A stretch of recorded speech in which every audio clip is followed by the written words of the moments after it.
ऐसे में संत महापुरुष आते हैं सिर्फ आत्मा को शरीर से बाहर निकलने के उस साधन को सिखाने के लिए। आत्मा शरीर से बाहर निकलने लग जाए, जीते जी शरीर छोड़ करके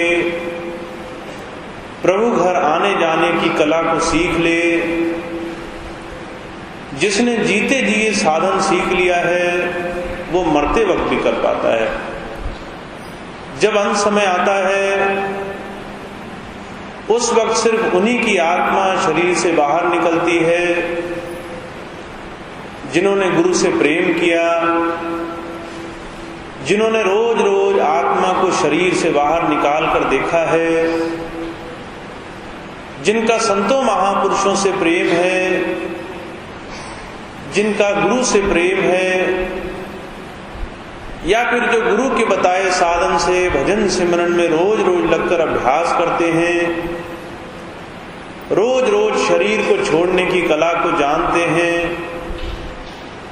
वही अंत समय सार्थक हो पाते हैं। ये दो अलग अलग बातें हुई।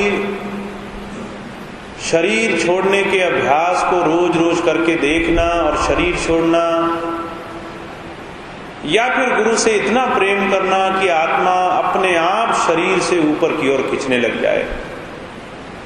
हुजूर कहा करते थे एक साधन सुनने में आसान लगता है, एक साधन बड़ा मुश्किल जान पड़ता है, पर दोनों ही साधन वो किसी महापुरुष की दया मेहर से उसके बताए साधन में प्रेम से लग जाने से ही प्रकट होते हैं। हुजूर कहा करते थे प्रेम वो है जो आत्मा को समेट ले, जो उसको दोनों आंखों के पीछे ला करके एकाग्र कर दे। गुरु का प्रेम आत्मा को शरीर से बाहर निकालकर दोनों आंखों के पीछे लाने वाला है। अब अगर हमारा गुरु से प्रेम हमें शरीर से बाहर की तरफ नहीं खींचता तो वो प्रेम गुरु के बाहरी स्वरूपों से, सुख साधनों से, भौतिक वस्तुओं के लालच से हुआ। जो संत महापुरुष शब्द स्वरूपी हैं, जो जन्म मरण से परे हैं, जो प्रभु शक्ति के रूप में हमारे अंदर हैं, उनका प्रेम आत्मा को समेटने वाला है।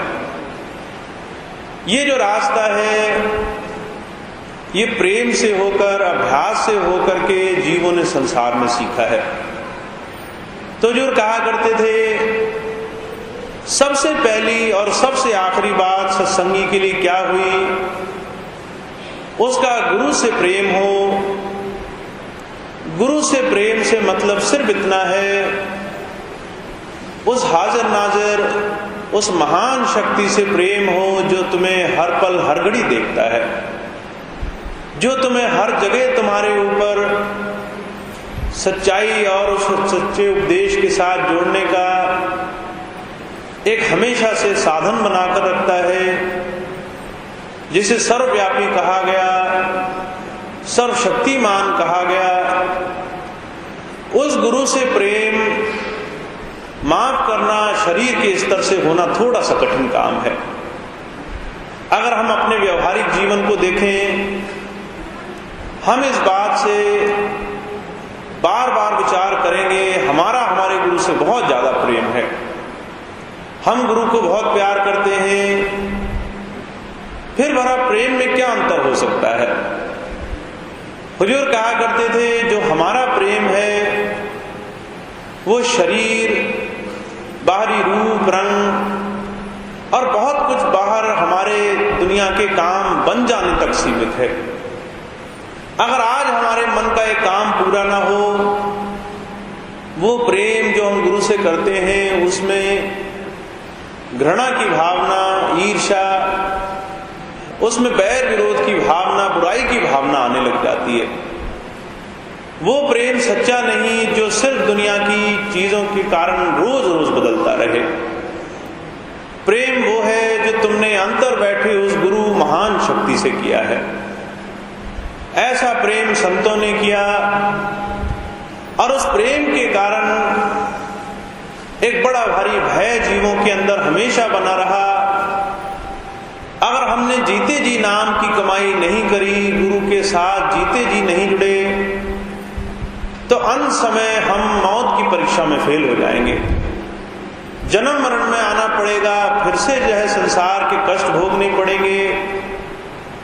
ये भय उन्हें गुरु की याद में जुड़ने के लिए हमेशा साधन बनाए रखने पर मजबूर करता है। हुजूर कृपाल सिंह जी महाराज ने कई बार फरमाया, जो प्रेम करता है उसे अपने प्रीतम को खोने का भय भी बड़ा सताता है, जिसको डर नहीं है उसके प्रेम में वो सच्चाई भी नहीं है। इब्राहिम अदम एक सूफी फकीर हुए, उनके जीवन का बड़ा सुंदर वृत्तांत आता है।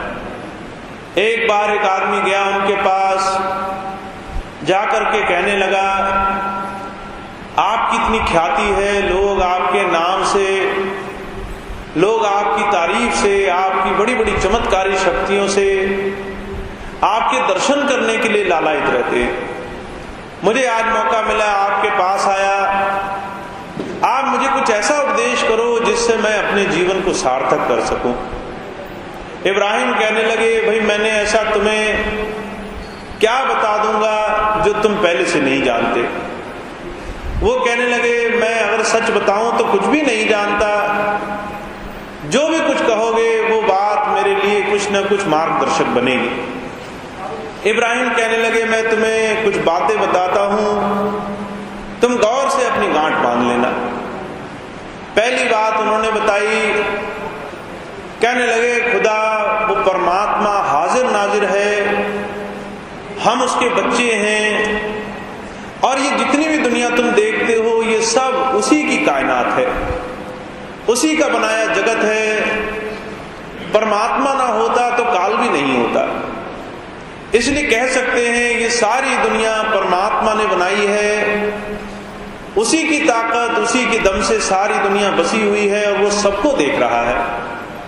इब्राहिम कहने लगे, एक एक बात को गौर से सुनते चलो। कहने लगे, भाई तुम जिसके घर में रहते हो ये बिल्कुल भी मुनासिब नहीं है कि तुम जिसके घर में रहो उसके हुक्म की पालना ना करो। अगर एक वक्त उसकी हुक्म की पालना ना कर सको तो एक वक्त की रोटी मत खाओ। तुमने अगर मालिक की एक बात नहीं मानी तो उस वक्त की रोटी खाने का भी अधिकार तुम्हें नहीं। अब ये बात कही, उसने कहा, आपकी ये बात तो बिल्कुल ठीक है, पर खुदा का हुक्म क्या है?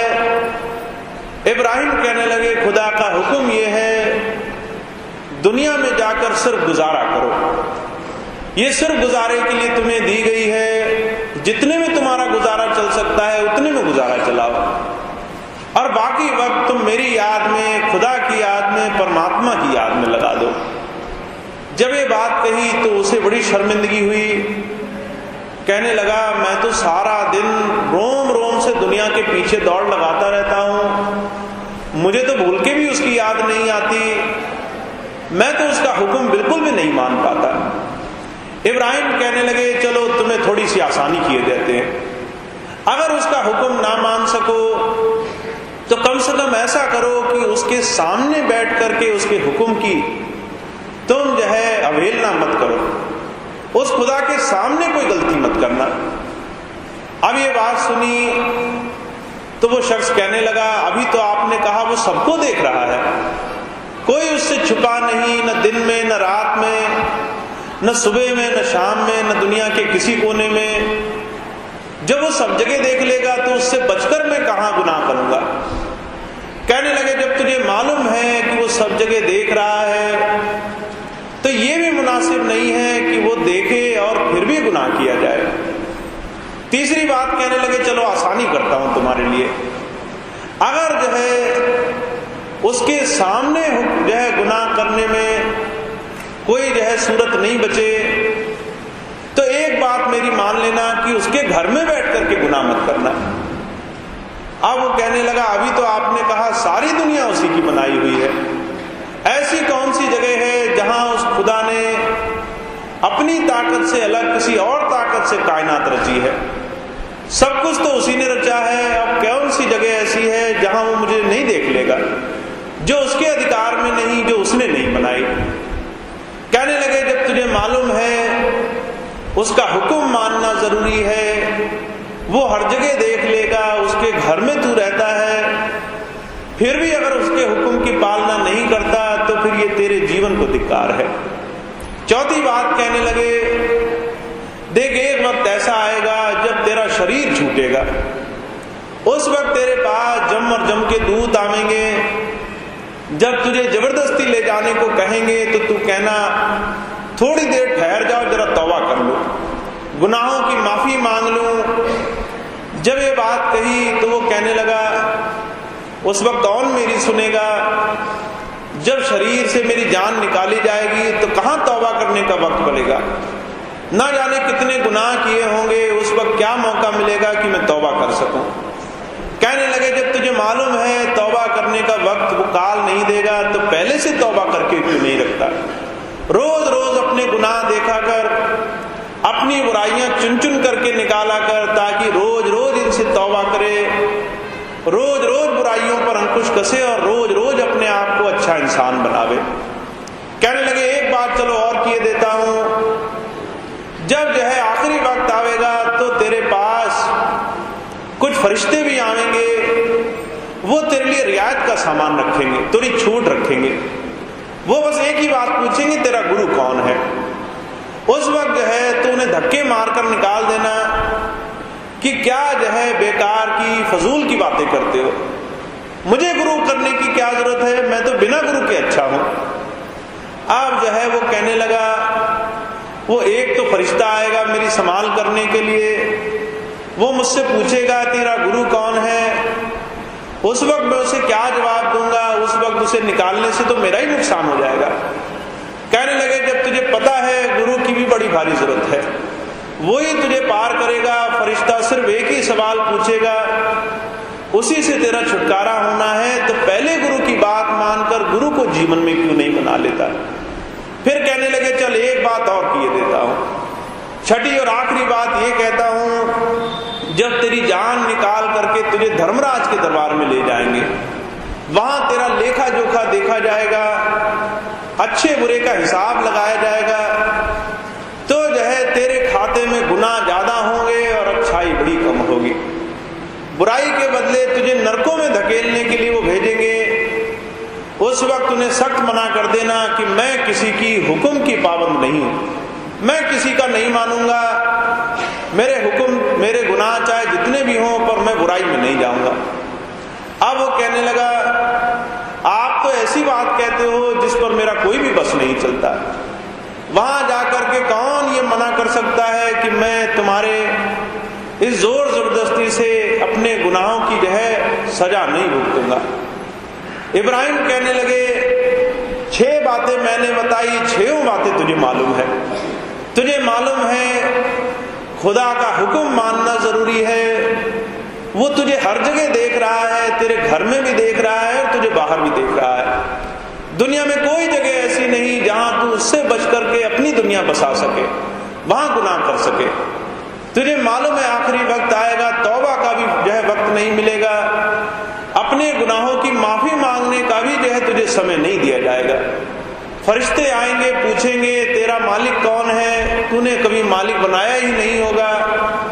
और जब धर्मराज के यहाँ पेशी होगी, वो नरकों में भेजेगा तो तेरा जोर नहीं चलेगा कि तू अपने पाप से छुटकारा पा सके, नरकों से छुटकारा पा सके। तूने अपने जीवन में कौन सा ऐसा काम किया जो तुझे इन सारी चीजों से बचा करके आराम और खुशी का जीवन प्राप्त करा सके? वो कहने लगा, आज तक मैंने ऐसा कोई काम नहीं किया, पर मैं तौबा करता हूं एक सांस भी ऐसी बर्बाद नहीं जाएगी जिनमें इन सारी चीजों का ख्याल नहीं रखूंगा। हुजूर कहा करते थे, सारी दुनिया भूली बैठी है, हम संसार में उस प्रभु भक्ति, उस नाम की कमाई, अपनी आत्मा का साक्षात्कार करने के लिए आए हैं। हमने इसे दुनिया का सबसे आखिरी काम मान रखा है। सारी दुनिया पहले और प्रभु भक्ति बाद में, नाम की कमाई सबसे बाद में, दुनिया के काम काज कारोबार दुनिया दुनिया का सबसे पहला हमने व्यापार समझा है। मुझे बड़ी अच्छी तरह से याद है, एक बहन जी स्वामी जी के पास आई, संडीला में स्वामी जी बैठे थे, आकर के कहने लगी, स्वामी जी आपने तरीका बता दिया भजन सिमरन का, पर मेरे को तो फुर्सत ही नहीं मिला करेगी। स्वामी जी ने पूछा क्यों नहीं मिला करेगी? कहने लगी मेरे जो है इतने काम है, सबकी देखभाल करनी होती है, सर पर इतने काम पड़े हैं, उन कामों के सामने इस काम के लिए कभी फुर्सत नहीं मिलेगी। स्वामी जी कहने लगे भाई इतनी फुर्सत जरूर निकाल लेना कि मेरी याद तुम्हारे दिल में बनी रहे, चलते फिरते हो सके, खाते पीते हो सके, सोते जागते हो सके, अगर सारे काम के साथ मेरी याद बनाकर भी रखी जाए तो काम बनने लग जाएगा। महापुरुष दुनिया में बड़ी रियायत करते हैं, बड़े आसान से आसान रास्ते को दुनिया के सामने रखते हैं। परजोर कहा करते थे उनके रास्ते को समझने की समर्था भी हमें सिर्फ तभी आवेगी जब हम अपने दुनिया की चीजों को, स्वार्थ को जरा पीछे छोड़कर गुरु से प्यार करने की भावना से उसके पास आकर बैठेंगे। गुरु से प्यार करना आसान काम नहीं होता। मैंने एक दो बार आपके सामने जिक्र भी किया, अप्रैल का भंडारा हुआ, स्वामी जी महाराज ने 19 अप्रैल को जर्मनी में भंडारा किया। वैसे तो उनका 15 अप्रैल को जन्म दिवस नामदान का दिवस मनाया जाता है। 19 अप्रैल का जब भंडारा किया उन्होंने, तो सारी संगत ने प्रेम से बड़े अलग अलग तरीके से गुरु के जन्म दिवस को मनाया, खुशी मनाई। फिर स्वामी जी से अर्ज करी आप कुछ शब्द बोल दें। स्वामी जी ने 5 मिनट में अपनी बात पूरी करी। उसमें एक हिंदी का उन्होंने जो है कवि जो है स्वामी जी महाराज की वो बात बोल करके अपनी बात को बड़े साधारण रूप में बोल दिया। सौभाग्य मेरा था, मैं बैठा था पास में, पर मैंने हमेशा इस बात को समझा गुरु की बात को शाब्दिक अर्थ लगाना बहुत बड़ी भूल है। शाब्दिक रूप में गुरु की बात को परख ले कोई तो वो शायद हुजूर कहा करते थे बहुत बड़ा ज्ञानी हो, नहीं तो गुरु की बात को समझना बहुत मुश्किल काम है। बहुतों ने गुरु की बात को सुना, अब क्या अर्थ निकाला वो प्रभु जाने, पर मेरे लिए वो बात बहुत बड़ी थी। स्वामी जी ने वहां कहा तेरी चिंता मैं मनधारी, तू अचिंत हो रहकर प्यारा। बड़ी आसान सी बात है और हजारों बार उन्होंने कही भी है कि तेरी चिंता मेरी चिंता है, ये मेरे मन में बसा ली मैंने, अब तेरे को अपने काम की चिंता की कोई आवश्यकता नहीं होनी चाहिए, हारी बीमारी की भी नहीं, रिश्ते नातेदारी की भी नहीं, घर परिवार की नहीं, कारोबार की नहीं, चिंताएं ये मेरी हैं, ये तेरी चिंता नहीं होनी चाहिए। अगर तू फिर भी चिंता करता है तो कितनी बड़ी भूल करता है। तेरी चिंता मेरी हुई, तू अचिंत हो जा। अचिंत उसे कहते हैं, हुजूर कहा करते थे जिसको इस बात का भरोसा हो उसकी चिंताएं, उसकी परेशानियां, उसकी तमाम चीजों की पहले से संभाल करने वाला कोई मौजूद है। अब अचिंता तो तभी हो सकती है जब हमें विश्वास है अपने उस प्यारे पर जो हमारी चिंता मिटाने के लिए आया है, हमारा चिंता मिटाने वाला गुरु। अब वो कहते हैं कि तुम्हारी चिंता मेरी हुई, तुम चिंताओं से दूर रहो। हुजूर कहा करते थे अगर दुनिया में भक्ति कराने के बीच में कोई बाधक है तो मन है, मन में फैली हुई चिंताओं के भंडार हैं। जब तक कोई इंसान चिंता करता रहे, दुनिया के ख्याल करता रहे, दुनिया की बार बार बात सोच सोच करके अपने मन को दुर्बल करता रहे, तब तक भजन सिमरन में वो भक्ति नहीं कर सकता, नाम की कमाई नहीं कर सकता। कबीर साहब ने तो यहां तक कह दिया, चिंता तो सतनाम की और न चितवे दास, जो कुछ चितवे नाम बिन सोई काल की फांस। अगर तुम्हें चिंता करने का शौक ही है तो सिर्फ गुरु नाम की चिंता किया करो कि मेरा जीवन थोड़ा है, ना जाने कब हाथ से फिसल जाएगा। अगर इसके हाथ से निकलने से पहले अगर मैंने गुरु जी का नाम प्रकट नहीं किया, अगर गुरु जी से मेरा प्रेम अंतर से ऐसा अगाध नहीं जुड़ा कि मुझे हर पल हर घड़ी उनकी याद आती रहे, तो मेरा क्या होगा। कहते भाई अगर चिंता करनी ही है तो सच्चे नाम की कमाई की चिंता किया करो, वही तुम्हारे साथ जाएगी। कहते और किसी चीज की चिंता करने का अधिकार एक सत्संगी को नहीं होना चाहिए। कहते अगर कुछ और चिंता करते हो तो ये सब ऐसे है, कहते जैसे काल की फांसी होती है। काल एक एक चिंता के बदले कर्मों के नरकों के भोग में डालकर इंसान को जन्मों जन्मांतरों तक गुलाम बनाकर रखता है। हुजूर कहा करते थे, एक छोटे से छोटा विचार कल्पों युगों तक नरकों में भोग भोगने का साधन बन जाता है। हुजूर फरमाया करते थे, कहते थे, छोटा सा उदाहरण देता हूं। कहा, निंदा भली किसी की नाही, मनमुख मुगद करन, मुख काले तिन निंद का नरके घोर पवन। कहते छोटी सी चीज होती है, हम किसी की निंदा करने लग जाते हैं, किसी की बुराई करने लग जाते हैं, किसी को बुरा देख करके उसके बारे में बुरी भावना मन में आने लग जाती है, बार बार उसी के लिए बुरा चिंतन करते हैं। कहते ये भी एक चिंता हुई। वो कहते एक चिंता तुमने बुरी करी किसी के लिए, कहते उससे तुम्हारे 2-3 नुकसान बहुत बड़े भारी होंगे। पहली बात, कहते तुम्हारे मन को ना जाने निंदा चुगली द्वेष कितना मुग्ध करती है, तुम्हें कितनी पसंद है। पर कहते अगर जरा गौर से देखोगे तो किसी की निंदा करने से एक फूटी कौड़ी का भी लाभ नहीं होता, किसी को एक पैसे का भी फायदा नहीं होता। कहते दूसरा नुकसान ये, दुनिया में हर जगह मुंह पे कालिक पुत जाती है, लोग जान लेते हैं ये बड़ा निंदक, बड़ा बुराई करने वाला आदमी है, थू-थू हो जाती है। और तीसरी बात जो सबसे खतरनाक है, कहते भाई कल्पों युगों तक घोर नरक में पड़े रहना पड़ता है। हुजूर फरमाया करते थे, घोर नरक 28 नरकों में सबसे खतरनाक नरक है।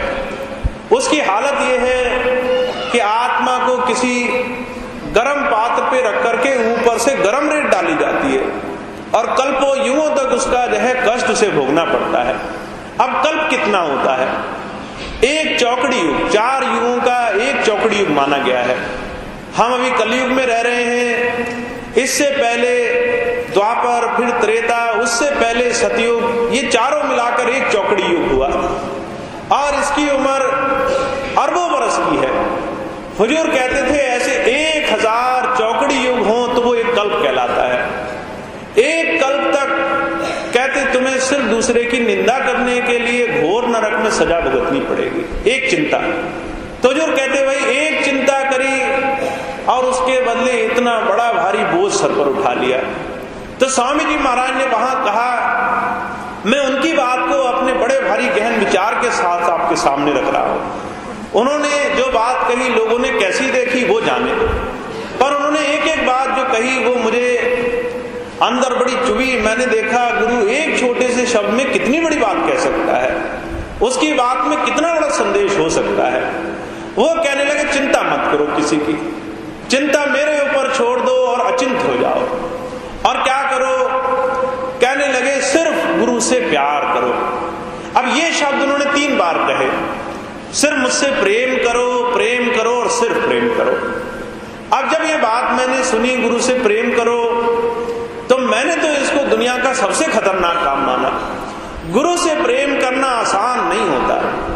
हम कहते जरूर हैं हम गुरु से प्रेम करते हैं, पर मन हमें बहा करके कब स्वार्थों के बीच ले जाता है और प्रेम के आगे हमारी स्वार्थों की बड़ी भारी लिस्ट खुल जाती है, हमें तो पता भी नहीं चलता। हम कहते हैं आपसे प्रेम तब करेंगे जब ये काम पूरा हो जाएगा, आपसे प्रेम हमारा तब बनेगा जब ये चीज ठीक हो जाएगी। हुजूर कहा करते थे, भाई क्या गुरु जानता नहीं है तुम्हें कौन सी चीज हितकर है, तुम्हारे लिए लाभकारी है? क्या वो नहीं जानता कि तुम्हारे लिए कोई सी चीज तुम्हें दुनिया के कर्मों से छुटकारा दिलाने वाली है?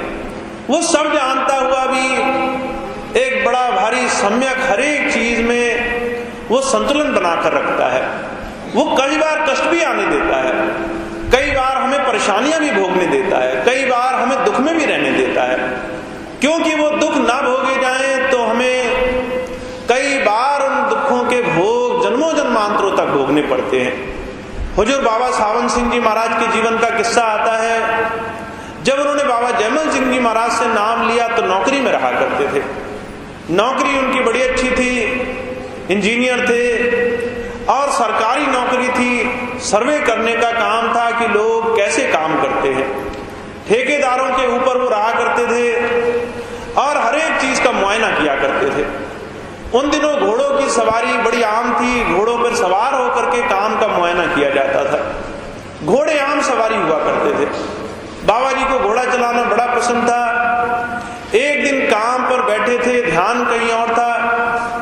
जैसे ही घोड़े की एक रकाब में पैर डाला तो घोड़ा बिदक गया और जो है बड़ी दूर तक उन्हें खींच कर ले गया। उनके पैर की हड्डी टूट गई। इतना कष्ट हुआ कि वो तो बयान ही नहीं कर सकते थे। बाबा जयमल सिंह जी महाराज ब्याज डेरे में रहा करते थे। चिट्ठियों से एक दूसरे से बात करने का रिवाज था। आज तो चीजें बड़ी तेज हो गई है। उन दिनों चिट्ठियों से एक दूसरे से बात करने का बड़ा आम सा नियम हुआ करता था। उन्होंने चिट्ठी लिखकर भेजी हुजूर को कि मेरे जो है पैर की हड्डी टूट गई, मुझे बड़ा कष्ट होता है, मुझे अस्पताल लाया गया तो डॉक्टर कहते हैं हड्डी तो जुड़ जाएगी पर उसके लिए तुम्हें अंडे का सेवन करना पड़ेगा, अंडा खाना पड़ेगा, उससे तुम्हारी हड्डी जुड़ने में आसानी हो जाएगी। मैंने तो मना कर दिया, पर बार बार उनके कहने पर पूछता हूं क्या ऐसी स्थिति में मुझे अंडे का सेवन कर लेना चाहिए। हुजूर ने जवाब लिखकर भेजा, कहने लगे जान चली जाए पर जो है अपने जीवन से नहीं करना है। तुम्हें जो है शरीर में कितना भी कष्ट हो, वो कष्ट उस मालिक की मर्जी के बगैर नहीं आया है। कोई अपने आप किसी के कष्ट नहीं भोग रहा, ये गुरु की मौज थी जो ये कष्ट तुम्हें दिया गया। ये कष्ट तुम्हारे कर्मों का था, जितना हल्का हो सकता था हल्का हुआ, ये तो तुम्हें भोगना ही है और इसके लिए अपने जीवन से गिरने की जरूरत नहीं। डॉक्टरों ने और जोर दिया उन्हें, कहने लगे एक बार खाने से कुछ नहीं होगा, शरीर के लिए खा लेना उचित है, तबीयत ठीक करने के लिए अंडे का सेवन कर लेना ठीक है। अब जब बाबा जी भजन पर बैठे सावन सिंह जी महाराज तो उन्हें अंदर स्वरूप भी आया। बाबा जयमल सिंह जी महाराज के दर्शन हुए और वो स्वरूप कहने लगा कि भाई डॉक्टर इतना कहते हैं तो अंडे का सेवन कर लो। पर जो है उनको ये खतरा हो गया, उधर से चिट्ठी में कुछ और लिखकर आया था। अंदर का स्वरूप और बाहर के स्वरूप में भिन्नता कैसे हो सकती है। बाहर का गुरु कहता है जान चली जाए पर जीवन से नहीं करना, अंदर का गुरु कहता है चलो डॉक्टर कहते हैं तो अंडे का सेवन कर लो। वो माने नहीं, उन्होंने फिर से चिट्ठी लिखकर भेजी और कहा कि कष्ट कितना भारी है, आप अंदर कहते हो कि जो है अंडे का सेवन जरूरी हो तो कर लिया जाए।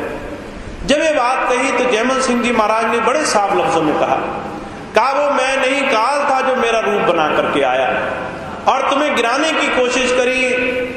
कभी गुरु के वचन बाहर और अंतर अलग अलग नहीं होते। उन्होंने जो बाहर कहा है वही जो है वो अंतर में भी बयान करेंगे। और मैं कहता हूं जीवन से गिरने की जरूरत नहीं है। जब तुम आओगे, जब तुम ठीक होगे तो मैं तुम्हें बताऊंगा तुम्हारे कष्ट क्यों हुए। अब 4-5 महीने बाद धीरे धीरे उनकी तबीयत में सुधार हुआ। बाबा जयमल सिंह जी महाराज मिलने गए, उन्होंने पूछा मेरे कष्ट क्यों हुए, तो उन्होंने कहा तुम्हारा ये जीवन, ये आखिरी तुम्हारा दिन था जिस दिन तुम्हें चोट लगी, उस दिन तुम्हें शरीर छोड़ देना चाहिए था। इस जीवन का समापन तुम्हारा हो चुका था, पर अब तुम्हारा जीवन गुरु का है, गुरु ने तुम्हें आगे काम लेना है, इसलिए तुम्हारे कर्मों को हल्का किया गया। आगे का जीवन गुरु का हुआ, तुम गुरु के रूप में, गुरु की हुक्म में, उसकी बात में रहोगे और सारा जीवन उसके बाद से उन्होंने गुरु को समर्पित कर दिया। हुजूर कहा करते थे अच्छाई बुराई दुख सुख ये सारी चीजें कर्मों के अनुरूप हैं और गुरु उतना हमारे जीवन में संभाल करता है जितना जरूरी समझता है। जब देखता है कर्मों को भोगना कई बार जरूरी है, अगर कर्म नहीं भोगे गए तो जीव को बड़े भारी कष्ट सहने पड़ेंगे, तो वो उन कर्मों को कई बार जीवन में आने भी देता है, कई बार दुख भी भोगने देता है, कष्ट भी भोगने देता है। पर उसकी दया मेहर, उसका सहारा उस दिन हर एक सत्संगी का साथ निभाता है जिसने जीते जी अंदर बैठे गुरु से प्रेम कर लिया है। तो जब स्वामी जी ने कहा कि तुम सिर्फ प्रेम करो, प्रेम करने की बात को सुनकर के मुझे लोगों को बड़ी खुशी हुई और मुझे बड़ा डर लगा। मैंने कहा अगर प्रेम करना आसान होता तो कोई भी आसानी से गुरु से प्रेम कर लेता। प्रेम तो जो है करना दूर की बात रही, यहाँ तो हम सामाजिक प्राणी जब दिनचर्या जीते हैं तो गुरु की याद भी कई बार दिन में नहीं आती।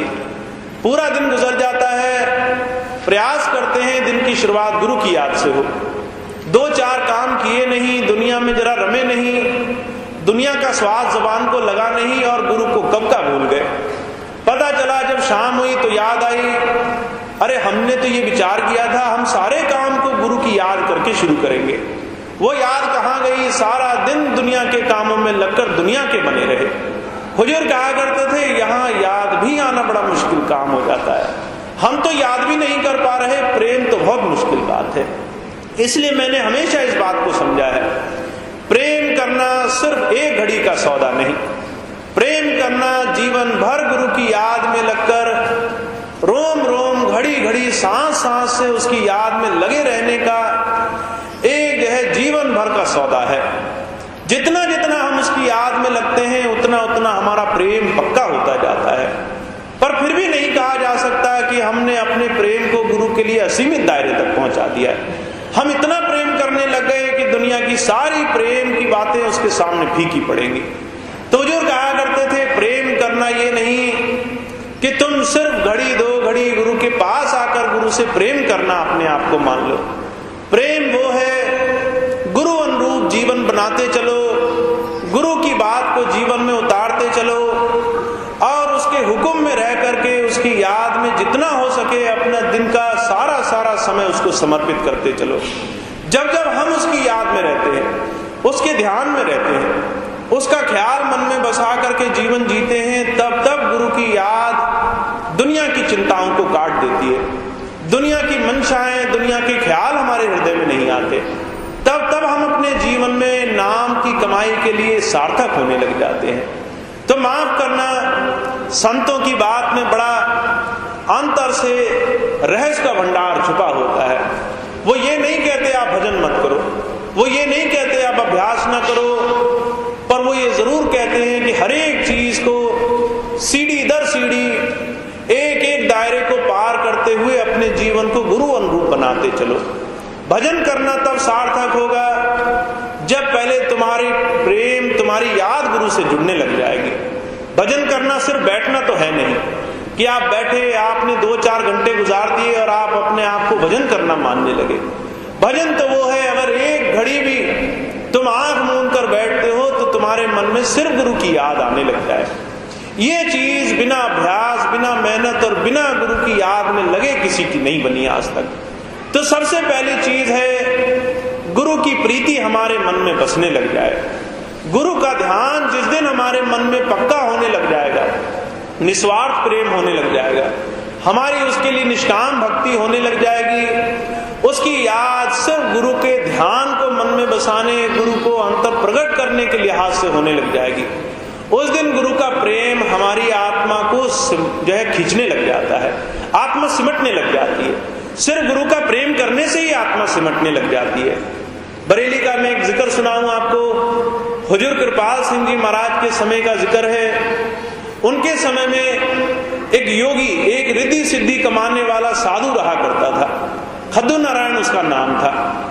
उसके पास मालिक की दया से, उसकी आत्मिक बल की शक्ति से इतनी रिद्धि सिद्धियां थी कि लोग पूरे जो है क्षेत्र में उसका नाम लिया करते थे, उसके आगे पीछे घुमा करते थे। हुजूर कहा करते थे इतने चाहने वाले थे उसके कि जो है अगर वो कहीं जाना चाहता था तो लोग उसको जमीन पे पैर नहीं रखने देते थे। उसको एक बैलगाड़ी से दूसरी बैलगाड़ी पे, दूसरी से तीसरी पे, तीसरी से चौथी पर ले जाया करते थे। उसके पैर जमीन पर नहीं पड़ने देते थे, इतना उसका आदर सम्मान करते थे। वो चमत्कारी पुरुष था। एक दिन साधना पर बैठे था, अचानक जो है उसने देखा कि जो है रास्ते से एक गाड़ी जा रही है। उसने सिद्धि का इस्तेमाल किया, वो गाड़ी जो है रुक गई। जब गाड़ी रुकी तो जो है गाड़ी में जब गौर से जो है देखा गया, उसमें हुजूर कृपाल सिंह जी महाराज और ड्राइवर बैठे थे। ड्राइवर कहने लगा महाराज बड़ी अजीब सी बात हुई, न गाड़ी खराब है, न इसमें कोई परेशानी है, न कोई दिक्कत आई है, पर ये गाड़ी चलती नहीं। इसकी जो है वो अजीब सी स्थिति हो गई, गाड़ी पिकअप ही नहीं लेती, आगे बढ़ती ही नहीं। मुझे तो कोई बात समझ में नहीं आती। हुजूर कहने लगे भाई गाड़ी बंद कर दो, यहां से थोड़ी दूर पेड़ के नीचे एक आदमी बैठा है, उसको मेरे पास बुला कर लाओ। ड्राइवर ने गाड़ी बंद करी, सड़क से उतरकर नीचे गया। थोड़ी दूर खद्दू नारायण बैठा था। अपनी शक्तियों का इस्तेमाल कर रहा था। उसे उठा करके हुजूर के पास लाए। हुजूर के पास जब वो गया तो हुजूर उसे कहने लगे दुनिया में तुझे कोई और आदमी नहीं मिला अपनी ताकत आजमाने के लिए, तू जो है मेरे पे ही अपनी ताकत आजमाता है। तुझे ये पता नहीं तो जिस शक्तियों की ताकत दिखा रहा है वो कुछ भी नहीं है। 2-4 बातें और कही, खद्दू नारायण के दिल को लग गई। अब बरेली में सत्संग था, वो बरेली सत्संग गया, सत्संग सुना तो उसको बड़ा नशा हुआ। कहने लगा ये आदमी जरूर कोई ना कोई दिव्य पुरुष है। दिल्ली पहुंच गया, हुजूर का वहां डेरा था, वहां पर सत्संग हुआ। अर्ज करने लगा मुझे नाम दे दो। हुजूर ने हिदायत दी, कहने लगे खद्दू नारायण तू चमत्कारी पुरुष है, देख 2 बातें ध्यान रख ले। पहली बात, नाम लेगा तेरी शक्तियां काम नहीं करेंगी, सारी शक्ति गायब हो जाएगी। दूसरी बात, तुझे नाम का तो फायदा बहुत मिलेगा, पर जो मान सम्मान तुझे मिलता है, लोग जो मान बड़ाई करते हैं वो भी खत्म हो जाएगी। तब तो जोश में आकर उसने कह दिया महाराज तुमसे बड़ा कौन है, तुम जो कहोगे सो मानूंगा। उन दिनों उसके पास 1000 चांदी के सिक्के हुआ करते थे, सब सेवा में दिए, नाम लिया, खुशी खुशी घर आया। भजन में बैठता था तो जो है आंखें बंद करते ही ध्यान लग जाता था उसका। गुरु की याद करते ही उसकी सूरत इकट्ठी हो जाती थी, ध्यान सिमट जाता था।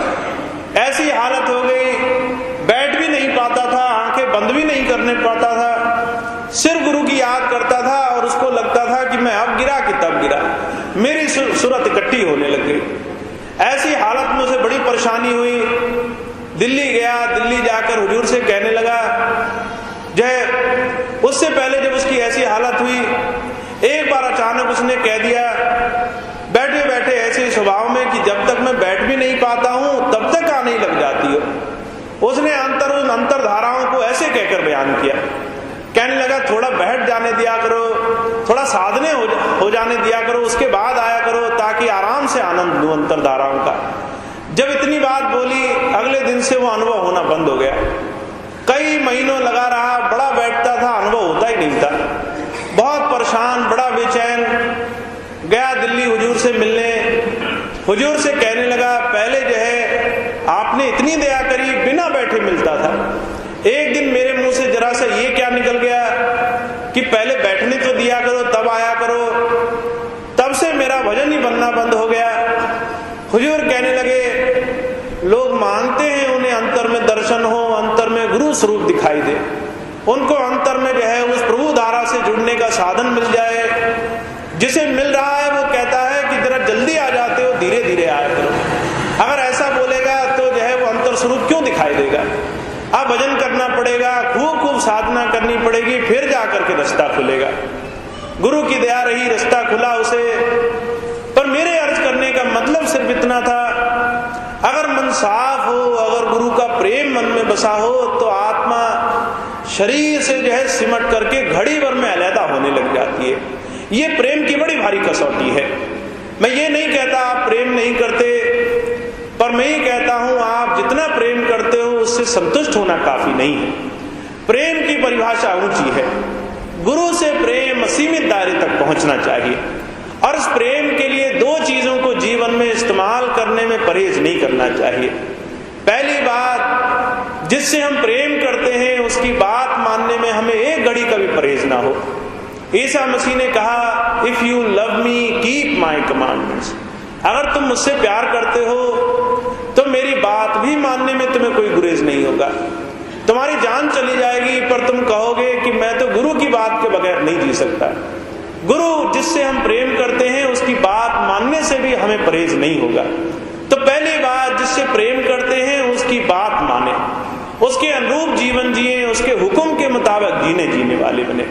स्वामी जी ने सिर्फ 2 बातें कही हैं जो मैंने आज तक समझी है। पहली बात उन्होंने कही तुम मेरी याद बना करके रखो। दूसरी बात उन्होंने कही कि तुम कोई भी काम करो, अगर मेरा नाम लेकर काम करोगे तो तुम्हारे हर एक काम में गुरु की दया मेहर शामिल रहेगी। याद उन्होंने इतना जोर देकर फरमाया है कि अगर तुम्हारी याद बन गई तुम्हारा जीवन गुरु से जुड़ जाएगा। ये याद कुछ और नहीं, भजन सिमरन करने का ये मूल मंत्र कुंजी है। अगर आप आपका ध्यान, आपका प्रेम गुरु से जुड़ा है तो आपके भजन सिमरन में भी आपको आसानी होगी। भजन सिमरन स्वतः बनने लग जाएगा, नाम खुद ही जुड़ने लग जाएगा। तो सबसे जरूरी चीज है चिंता दूसरी चीजों को छोड़ करके गुरु नाम की चिंता की जाए, गुरु की याद, गुरु का चिंतन किया जाए। चलते फिरते, उठते बैठते, खाते सोते जागते, कोई भी काम करो पर गुरु की याद बनाकर रखो। तुम्हारी विनती उससे रहनी चाहिए कि हे गुरु, मुझे अंतर में सिर्फ तुम्हारे स्वरूप की इच्छा है, तुम अंतर प्रकट हो जाओ, किसी और चीज की इच्छा में नहीं रखता। जब जब हम ऐसी विनती करते हैं, जब जब हम गुरु से गुरु को मांगते हैं, जब जब उसकी याद बनाते हैं, तब तब हमारा प्रेम पक्का होने लग जाता है। और पक्के प्रेम की निशानी यह है, तुम्हारी सूरत गुरु की याद करने मात्र से सिमटेगी, तुम्हारा ध्यान बाहर से अलहदा हो जाएगा। जब जब गुरु की याद करोगे, मन दुनिया में लगेगा नहीं, दुनिया की चीजें फीकी मालूम पड़ेंगी, ध्यान करने में अपने आप इच्छा करेगी, मन अपने आप गुरु की याद में बैठने में करने लग जाएगा। तो स्वामी जी ने सिर्फ एक बात कही है कि तुम गुरु की याद बनाकर रखो, गुरु का ध्यान बनाकर रखो। कोई काम करो, गुरु की याद पहले बना लो। इस काम को करने के लिए हमें थोड़ा सा अभ्यासी होना पड़ेगा, ऐसा नियम बनाना पड़ेगा जिससे हमारी दिनचर्या का ज्यादा से ज्यादा हिस्सा गुरु की याद में गुजर जाए। हम कोई भी काम करें, पहले गुरु की याद करें और हर एक काम को गुरु समर्पित करके करने वाले बने। तो इतनी बात को अगर हम जीवन में मान लें, गुरु के प्रेम को हृदय में बसा लें, तो हमारा काम बनने लग जाए। तो बात समझने की सिर्फ इतनी है कि हम गुरु से प्रेम करते हैं, वो प्रेम अगर आत्मा अंतर गुरु के उस सर्वव्यापी स्वरूप से होने लग जाए, अगर गुरु को हाजिर नाजिर मानकर उससे प्रेम होने लग जाए, अगर हमारे मन में भय होने लग जाए कि गुरु हमें हर पल हर घड़ी देख रहा है, हमारा किया हुआ एक गलत काम, हमारा किया हुआ एक गुरु की आज्ञा की एक छोटी सी भी अवहेलना उसको दुख पहुंचावेगी, इस करके जीवन में हम संयम बरत लें तो हमें नाम की कमाई में बड़ा सहारा लगने लग जाता है, हमें भजन सिमरन में अंतर से बड़ा सहारा लगने लग जाता है। तो आपको गुरु की दया से नाम मिला हुआ है, आप अंतर के उस रास्ते से जुड़े हुए हो, पर उसका भेद तभी मिलेगा जब गुरु से खूब खूब याद करके प्रेम करने लग जाएंगे। 3 चीजें मैं आपको बताता हूं। पहली चीज, रोज हमारी प्रार्थना रहनी चाहिए गुरु से।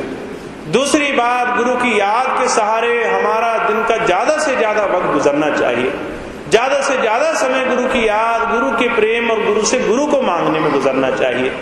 और तीसरी बात, हमारे जीवन में अगर कोई भी काम बन जाए तो हम उसको गुरु समर्पित कर दें।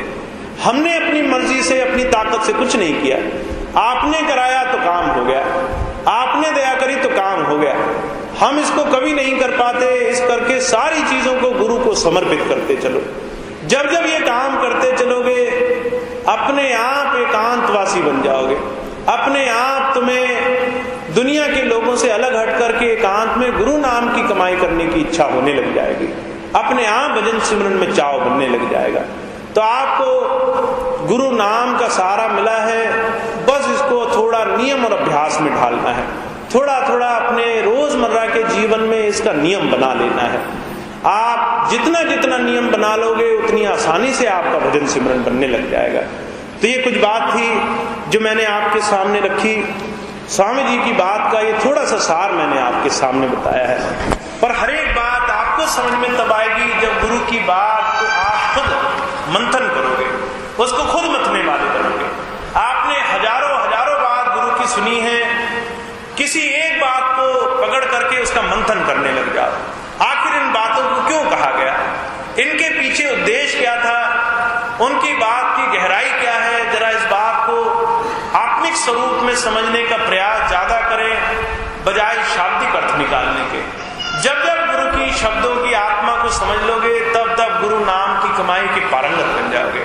तो ये स्वामी जी की कुछ बात थी जो मैंने आपकी सेवा में रखी। अब इतनी बात कह के मैं अपनी बात समाप्त करता हूँ। आज का सत्संग कार्यक्रम समाप्त है। कुछ खास सूचनाएं हैं सभी भाई